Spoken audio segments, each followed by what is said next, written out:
Ձեզ համար էլ պարզորեն խոստացված խաղաղությունը Փաշինյանը չի կարողանալու բերել, քանի որ ազգային ժողովում այս անգամ այդքան պատգամավոր չունի, որ խաղաղության պայմանագրի օգտին քվեարկեն։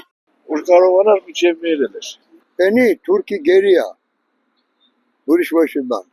Օրդաղանի գերինա, Մեգել Ալիևի գերինա, Նիկոլովա, ոչ մի բան։ Կնիկս ընդ մահացած, մերս հերս Ղարաբաղում մահացած։ Հիմա որ ես նախնին չեմ կարում, մատ տաղի կառնեմ, տանեմ մորս գերեզմանին տանեմ, էդ ինչ։ Դրա վրա ինչ կարամ խոսամ, ոչ մի բան։ Նիկոլը մարդասպան, հողահար, տարածքը հանձնող մարդ է։ Թուրք ինքը չէ։ Թո ինքը մտածի որ Ղարաբաղը հանձնեց, Հայաստանը կեսը հանձնեց, հիմա էլ ուզում է Սյունիքը հանձնել։ Հա, Սյունիքը աշխարհի ամենահարուստ երկիրն է, ինչի է ուզում հանձնել։ Թուրքին է հանձնում։ Ես այդ խաղաղությունը ինչ ասեմ։ Այսինքն իմ կարծիքը էլի, բայց մենք այդ խաղաղությունը ոչ էլ տեսնենք։ Ինչու՞։ Որովհետև հեչ մի բանը վլը պարզ չէ։ Մենք խաղաղություն կտեսնենք թե չէ։ Հա, անդրություններն անցել է։ Լավ է անցել, վատ է անցել է, բայց էլի Ալիևն դից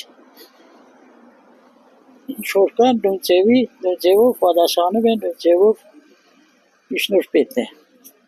իրա կապն է տելադրում։ Խաղաղությունը միակողմանի պետք չէ ունի, երկկողմանի առաջինը, երկրորդը։ Մեր Հայաստանի Հանրապետությունը որ թվականից է անկախությունը ձեռք բերել։ Ղադրերը գիտեն այն, որ չգիտեցան։ Իմ կարծիքով ոչ։ Ինչու՞։ Հիմա ամեն մարդ մի ձև է մտածում։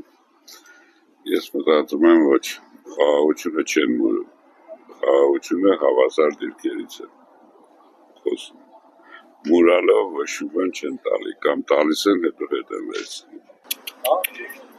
Լավ կլներ որ բերեր, տա Աստված բերի։